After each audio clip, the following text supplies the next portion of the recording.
Na zemi je veľa miest, z ktorých nám behá mráz po chrbte. Temné lesy, zničené hrady, opustené budovy alebo kuriózne pomníky, ktoré nás nenechajú kľudne zaspať. Nasledujúcich 5 miest patrí medzi tie najstrašidelnejšie na svete. Tower of London. Tower je jednou z turisticky najvyhľadávanejších pamiatok v Londýne, ale nie sú to iba turisti, ktorých Tower láka. Schádzajú sa sem aj lovci duchov. V stenách Toweru totiž zomrelo nedobrovoľnou smrťou mnoho osôb, mučením, vraždami a popravami, ktoré boli prakticky na dennom poriadku. Za dôb Juraja 8. boli v Towere popravené desiatky ľudí, ktorých duše tam teraz údajne strašia. Ostrov Bábik, Mexiko. V oblasti Sotínigo v Mexiku sa nachádza mnoho kanálov s umelo vytvorenými ostrovčekmi. Najčudnejší z nich je tzv. Ostrov Bábik. Všade na ostrove sú totiž rozvešané a prišpendlíkované bábiky, ktoré majú odháňať zlých duchov.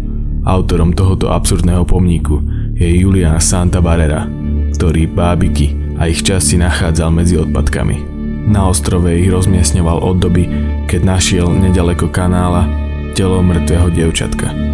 Barrera zomrel v roku 2001. Bábiky však žijú dodnes.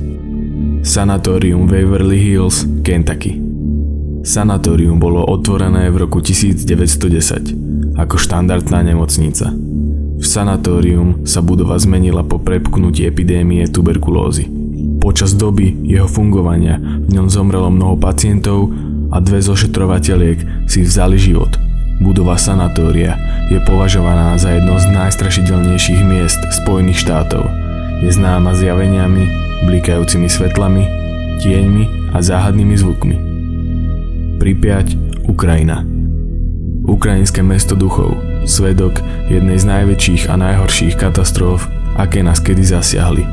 Pripjať bola vybudovaná v 80. rokoch ako mesto mladých. Vekový priemer nedosahoval ani 30 rokov.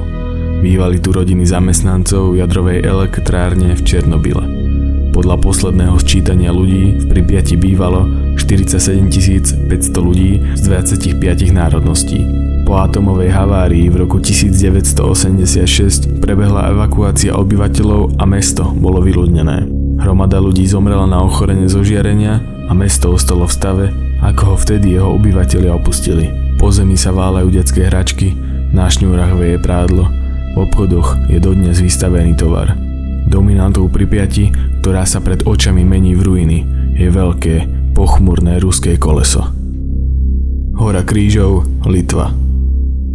Hora krížov je pútnické miesto založené na pamiatku obetiam poľského povstania v roku 1831. Obete tohoto povstania sú na mieste taktiež pochované. Na začiatku 20. storočia bolo na tejto hore okolo 100 krížov. Ich počet však neustále rástol vďaka pútnikom z rôznych kútov sveta. Hora krížov bola niekoľkokrát zničená, no ľudia ju vždy znovu vybudovali a kríže postavili. Dnes je krížov cez 100 000 a toto miesto je väčšinou zaraďované medzi tie najstrašidelnejšie na svete. Ak sa ti video páčilo, tak ho zdieľaj. Tiež nezabudni dať like a odber a určite sa pozri aj na náš web, kde nájdeš viac podobných zaujímavostí, ale aj mnoho zábavy, filmov, seriálov a hudby.